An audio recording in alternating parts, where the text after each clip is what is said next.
मेरे प्यारे साथियों, नमस्कार। दोस्तों, चलिए आज बात करते हैं जेएनयू का, जवाहरलाल नेहरू यूनिवर्सिटी का, जिसे 1969 में स्थापित किया गया था।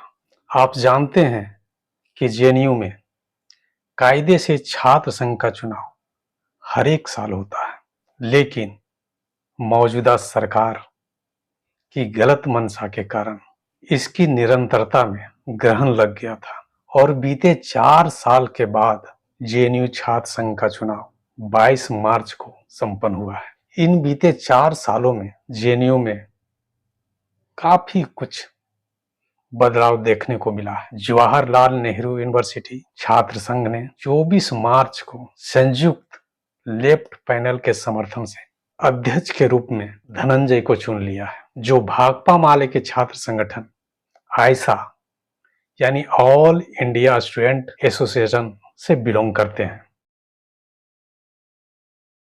धनंजय मूलतः बिहार के गया के रहने वाले हैं, जो जेएनयू के school of arts and aesthetics में पीएचडी कर रहे हैं। जैसा कि आपको मालूम है, छात्र संघ चुनाव में अध्यक्ष, उपाध्यक्ष, महासचिव और संयुक्त सचिव, इन 4 पदों पर वोट डाले जाते हैं। 2024 का चुनाव जेएनयू स्टूडेंट के बड़े हिस्से के लिए यह पहला चुनाव था।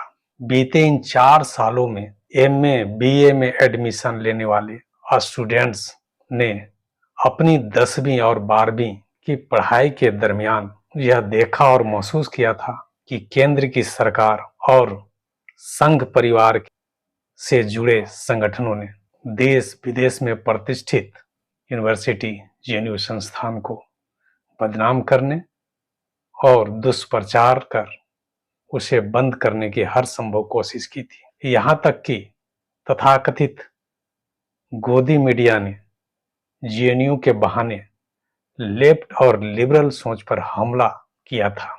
कुल मिलाकर देखा जाए तो 10 साल में निरंतर जेएनयू पर व्यवस्थित हमला हुआ है और इस दौरान जेएनयू शायद एकलौता विश्वविद्यालय रहा जिसको बर्बाद और नष्ट करने की कोशिश की गई। इन सब के बावजूद देश भर से स्टूडेंट बड़ी संख्या में जेएनयू में पढ़ने आते हैं और यहाँ की रवायत, माहौल और ताकत से प्रभावित होते हैं और निर्णायक रूप से जेएनयू को नष्ट करने वाली शक्तियों के खिलाफ जेएनयू को बचाने की लड़ाई में शरीक होते हैं, जिसका ताजा तरीन मिसाल है जेएनयू के संयुक्त लेफ्ट पैनल ने 4 पद जीतकर एक बार फिर जेएनयू को तोड़ने वाली शक्तियों के हर चाल को नाकाम कर दिया है।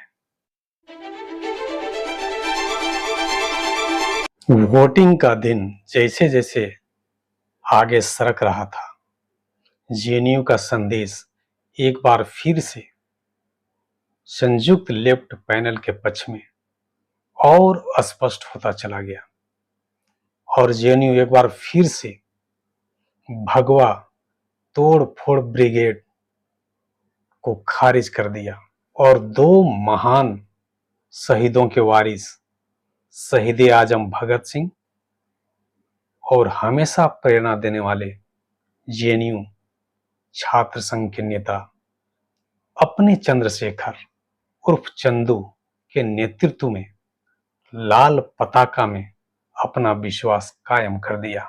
आयसा, एसएफआई और एआईएसएफ के उम्मीदवार धनंजय, अभिजीत और साजिद को अध्यक्ष, उपाध्यक्ष और संयुक्त सचिव पदों पर और महासचिव के पद पर वाम समर्थित बापसा, बिरसा अंबेडकर, फुले पेरियार स्टूडेंट एसोसिएशन के उम्मीदवार प्रियांशी को चुन लिया गया। इस प्रकार जेएनयू छात्र संघ के चुनाव में संयुक्त लेफ्ट पैनल को भारी जीत मिली और झूठा प्रोपेगेंडा फैलाने, हिंसा कर बेहतरीन संस्थान को बदनाम करने वाले संघ परिवार को करारी हार मिली। साथियों, मेरा नाम धनंजय है और मैं आहिस्ता की तरफ से लेफ्ट यूनाइटेड पैनल की तरफ से अध्यक्ष पद का उम्मीदवार आप सभी को जय भीम लाल सलाम पेश करता हूं। आज कैंपस में 4 साल बाद इस 2024 के बसंत के महीने में चुनाव होने जा रहा है। जब हम देखते हैं कि 10 साल से एक निजाम ऐसी बैठी हुई है कि जो इस देश के सामाजिक ढांचों को, मूलभूत सामाजिक ढांचों को करने पर उतारू हो गई है। हम देखते हैं कि कृषि संकट के खिलाफ और कंपनी राज के खिलाफ किसान जो है अपनी न्यूनतम मजदूरी, न्यूनतम मूल्य की मांग करते हुए खड़े हैं। मैं उनकी आवाज बनकर यहाँ पे आपके सामने खड़ा हूँ। सामंती धौस के खिलाफ दक्षिण बिहार और मध्य बिहार में लड़ रहे हूँ तमाम दलित खेतिहर मजदूरों की आवाज बनकर मैं आपके सामने यहाँ बोलने आया हूँ। सामंती साजिश के तहत हमारे कॉमरेड मनोज मंजिल को जेल में भेज दिया गया है। मैं उनकी आवाज के तौर पे यहाँ बोल रहा हूँ और ये मैं कहना चाहता हूँ कि तुम जितना दमन कर लो, कितनी सलाखें बढ़ा लो, दबने वाले नहीं है। इस प्रेसिडेंशियल डिबेट के मंच से मैं उन तमाम इलाहाबाद, उसके साथ कानपुर, बनारस, पटना और अन्य जगह पे रोजगार की लड़ाई लड़ रहे उन युवाओं को लाल सलाम पेश करता हूँ और ये वादा देता हूँ कि जेएनयू का छात्र संघ आपके साथ खड़ा रहेगा, आपके साथ लड़ता रहेगा। हम छात्रों के भविष्य के साथ खिलवाड़ कभी पसंद नहीं करेंगे। हम देखते हैं कि नेशनल एजुकेशन पॉलिसी के तहत जिस तरह से छोटे शहरों में, गांव में, देहातों में स्कूल को बंद करने की कवायद चल रही है। श्रमिक सरकार है जो आजादी के बाद ऐसी पहली सरकार है जो स्कूल खोलने नहीं, बंद करने जा रही है। हायर एजुकेशन फाइनेंसिंग एजेंसी के नाम पे सेंट्रल यूनिवर्सिटी को कर्ज के बोझ के तले दबा देने वाली ये सरकार है। हम देखते हैं कि किस तरह शिक्षा के मूलभूत अवधारणा को एक खत्म कर देना चाहती है, मानव जैसे फेलोशिप को खत्म कर देना चाहती है, कर दी है। और इसके साथ रिसर्च में फंड कट, सीट कट इससे क्या है, ये शिक्षा के मूलभूत अवधारणा पर हमला है और इसके खिलाफ मैं यहाँ पे खड़ा हूँ। हम इसके साथ देखते हैं कि फॉरेन की यूनिवर्सिटी को बढ़ावा दिया जा रहा है। कहा जा रहा है कि आइए जमीन लीजिए और लाखों की फीस उठाइए।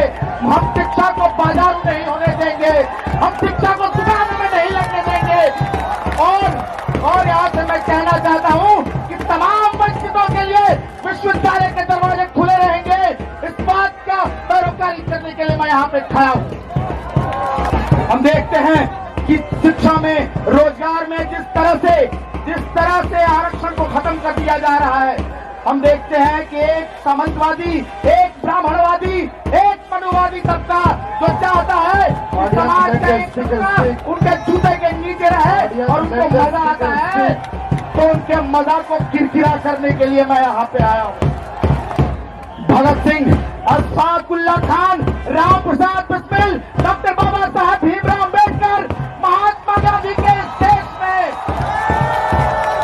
माफी मांगने वाले सावरकर और अंग्रेजों की चटखारता करने वाले गोलवलकर की पैरोकार ये सरकार इस देश में सीए लेके आती है, जो कहती है कि धर्म के नाम पर नागरिकता मिलेगी। हम बता देना चाहते हैं, संविधान को हम मानते हैं जिसमें लिखा है ये देश धर्मनिरपेक्ष है और रहेगा। अजमुल्ला खान की आवाज में मैं कहना चाहता हूँ अपनी बात कि हम हैं इसके मालिक, हिंदुस्तान हमारा, पाक वतन है कौम का, जन्नत से भी प्यारा। इस आवाज के साथ संविधान की रक्षा करते हुए हमारे दोस्तों को जेल में डाल दिया जाता है। हम देखते हैं कि किस तरह से भीमा कोरेगांव में दलितों की आंदोलन को लड़ते हुए हमारे साथी को जेल में डाल दिया।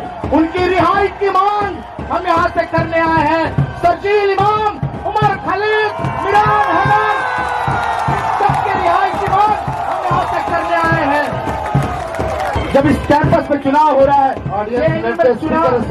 जेएनयू में चुनाव हो रहा है, जेएनयू जाता है पूरी दुनिया में अपने एकेडमिक एक्सीलेंस की वजह से, दुनिया में जाता है इंक्लूसिव नेचर की वजह से, डिबेट डिसेंट की वजह से। लेकिन आज ये जो सत्तासीन सरकार है वो बदनाम करने की कोशिश कर रही है। चुभता है इसे कि गरीब का बच्चा इतनी बेहतर पढ़ाई कैसे कर रहा है। संयुक्त लेफ्ट पैनल की तरफ से अध्यक्ष पद के उम्मीदवार आयशा के धनंजय ने प्रेसिडेंशियल डिबेट में जेएनयू छात्र संघ की शानदार विरासत को आगे बढ़ाते हुए वर्तमान दौर के देश भर के सारे सवालों को जोड़कर डिबेट में एक जिंदा मिसाल कायम किया था। जेएनयू छात्र संघ के अध्यक्षीय भाषण में धनंजय ने विश्वविद्यालयों द्वारा लिए गए उच्च शिक्षा अनुदान एजेंसी ऋण के कारण बढ़ी हुई फीस के बारे में चिंता जताई थी और परिसर में पानी, स्वास्थ्य और बुनियादी ढांचों से संबंधित मुद्दों को निपटाने की बात कही थी और देशद्रोह के आरोप में हिरासत में लिए गए छात्र नेताओं की रिहाई की भी मांग की थी। लेफ्ट प्रेसिडेंट धनंजय को 2598 vote, left vice president Abhijit Ghosh को 2409 वोट और वाम समर्थित बापसा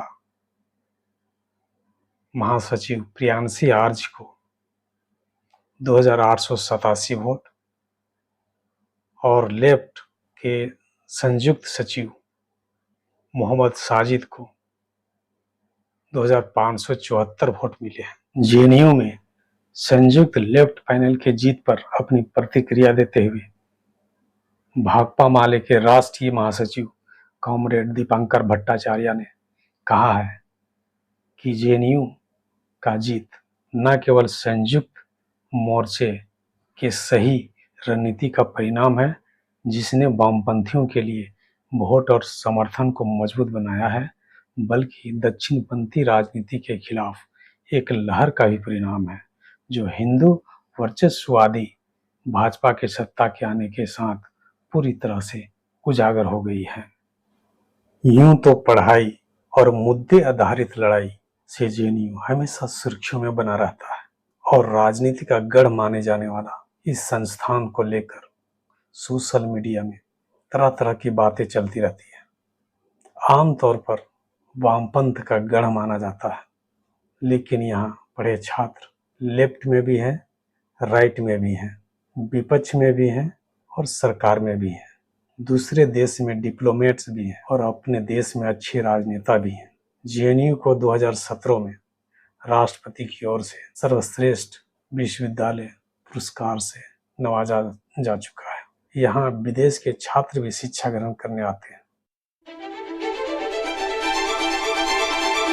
इस प्रकार भारत सहित यहाँ से पढ़े छात्र अपने अपने देश में देश का नाम रोशन कर रहे हैं। जो यह कहते हैं कि जेएनयू को शट डाउन कर देना चाहिए, उनको 100 बार सोचने की जरूरत है कि आज भी जेएनयू से निकले छात्र देश की सेवा कर रहे हैं। वर्तमान में तो वित्त मंत्री हैं जो इकोनॉमिक्स से एमए की हुई है, जेएनयू में इनका पढ़ाई हुआ है। दूसरा है विदेश मंत्री जिनका पीएचडी इंटरनेशनल रिलेशंस से किया हुआ है।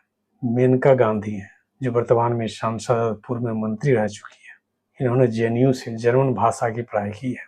अली जुदैन है जो लीबिया के पूर्व प्रधानमंत्री हैं, जेएनयू से पढ़ाई की है।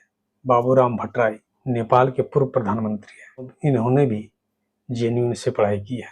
योगेंद्र यादव समाज शास्त्र से एमए किया है और स्वराज अभियान के फाउंडर भी हैं। सीताराम येचुरी इकोनॉमिक्स से एमए किए हुए हैं, जेएनयू में ही पढ़कर। आलोक जोशी जो पूर्व में रॉ चीफ थे, जेएनयू में ही पढ़ाई की थी।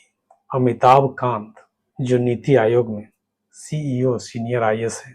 इस प्रकार जेएनयू में पढ़कर अच्छे पदों पर विराजमान होने वालों की एक लंबी फहरिस्त है। इसलिए जेएनयू एक गंभीर बहस, लॉजिक, ज्ञान की बौद्धिक मीमांसा, शोध, अनुसंधान के लिए जाना जाता है। इसलिए बुद्धिजीवियों ने कहना है कि जेएनयू जैसा पूरे देश में विश्वविद्यालय होने चाहिए। नमस्कार।